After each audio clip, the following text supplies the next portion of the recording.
Ito mga kaibigan, ipakita ko lang at i-share ko sa inyo yung bago kong gawang visor para dito sa aking CB150R. Yan. So, sa akin na yung design niya, ako nag-cut nito and then ako na rin nagpintura. Tinornilyo ko lang dito, walang ibang sukat ng pagbubutas ko nito, same pa rin doon sa stock niya. Yung pinakalagay ng bolt. Yan. So ako na nag-cut nito, ako na rin nag-design. Tapos ginawa ko nito, inisprehan ko na lang ng Pilox. Yan, kung makikita nyo yung may kulay itim dito sa side na to. Yan. Yung pagpintura ko nito dito sa likod lang para at least hindi siya magagasgasan. Yan, yung kulay red na to, pintura dito sa likod. Pagdating dito sa likuran, yan. Kung makikita nyo, yan, yung spacer nito mga kaibigan nasa 1 inch. Yan, itong spacer na to.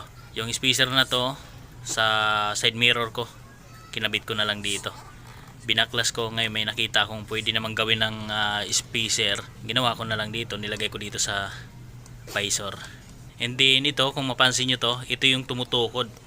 So acrylic din to, fiberglass ginawa ko to. Hindi to siya totally na bracket. So tinutukod ko lang para at least hindi siya masyadong nakadapa. Yan, di ba? So hindi to nakadikit, no? At hindi pa to tapos. Kasi ang gagawin ko nito, lilihain ko pa to.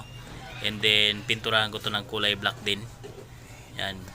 Tapos ito naman, ito yun sa side mirror din to na nakakabit dito sa handlebar para ikabit ko yung acrylic na to, itong fiberglass. Yan. Di ba? So matibay din to mga kaibigan. Kung makikita nyo naman, sobrang kapal niya. Ito yung nagustuhan ko sa fiberglass na to. Alam nyo ba mga kaibigan, bago ko to nagawa tong visor na to, nakadalawang gawa muna ako bago tong naka-fix talaga na nagustuhan kong design. So ito pakita ko sa inyo. Yan yung ginawa ko mga kaibigan bago ako gumawa ng panibagong design. Nakadalawa muna ako. So ito yung una kong gawa. So medyo malapad siya. Yan, kung makikita nyo may mga patalim-talim pa, parang dragon, di ba? Hindi ko siya nagustuhan kasi nga masyadong malapad siya. Yan, tsaka dalawa yung butas, nakikita nyo. Tapos ito naman yung pangalawa. So medyo matagal ko na rin tong ginamit. Yan, maliit lang to siya. Di ba? At nakapintura din siya ng glossy kulay black. Yan. So ito na yung pinaka nagustuhan kong design na nagawa ko. O, di ba? Yan.